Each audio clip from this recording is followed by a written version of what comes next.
राजद के वरिष्ठ नेता लालू प्रसाद यादव के बड़े बेटे तेज प्रताप यादव पर चुटिया थाने में कोविड-19 के नियमों का पालन नहीं किए जाने पर हुई प्राथमिकी पर राजनीति गर्म हो गई है। 3 दिन पहले तेज प्रताप अपने पिता से मिलने रांची के रिम्स पहुंचे थे। वहां अपने लोगों के साथ रांची के होटल कैपिटल रेसिडेंसी में रुके थे। जिला प्रशासन का कहना है कि उन्होंने किसी को यहां रुकने की सूचना नहीं दी थी। यह सरासर कोविड-19 के प्रावधानों का उल्लंघन है। रिम्स पहुंचने पर तेज प्रताप ने अपने पिता से मुलाकात भी की और बिहार विधानसभा चुनाव को लेकर चर्चा भी की। इसी बीच झारखंड के हेमंत सोरेन सरकार की तरफ से उन पर और उनके साथ आए लोगों समेत होटल कैपिटल रेसिडेंसी के संचालकों पर एफआईआर दर्ज कर दी गई।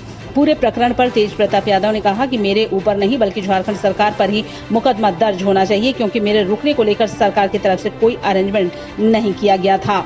नहीं तो हम सड़क के किनारे नहीं न सो जाते, हमको तो कहीं से आना चाहिए था रुकने के लिए, तो वहाँ की सरकार को प्रोवाइड करा देते। वहाँ का सरकार से हम जाने से पहले मांग भी किए थे कि गेस्ट हाउस दिया जाए, तो नहीं दिया वहाँ का सरकार। अगर अवेलेबल करवा दिया जाता तो इसमें सरकार की पूरे तरीके से गलती है ना, सरकार के ऊपर ही केस होना चाहिए। यहाँ बताते चले कि 2 दिन पहले इसी तरह की घटना गिरिडीह में भी हुई, जहाँ भाजपा सांसद साक्षी महाराज को जबरन जिला प्रशासन की तरफ से होम क्वारंटाइन कर दिया गया। वह बोलते रहे कि वे अपनी 95 वर्षीय माता से मिलने आए हैं, पर किसी ने कुछ नहीं सुना। उपायुक्त ने जबरन उनकी गाड़ी रोककर उन्हें क्वारंटाइन करने का निर्देश दे डाला।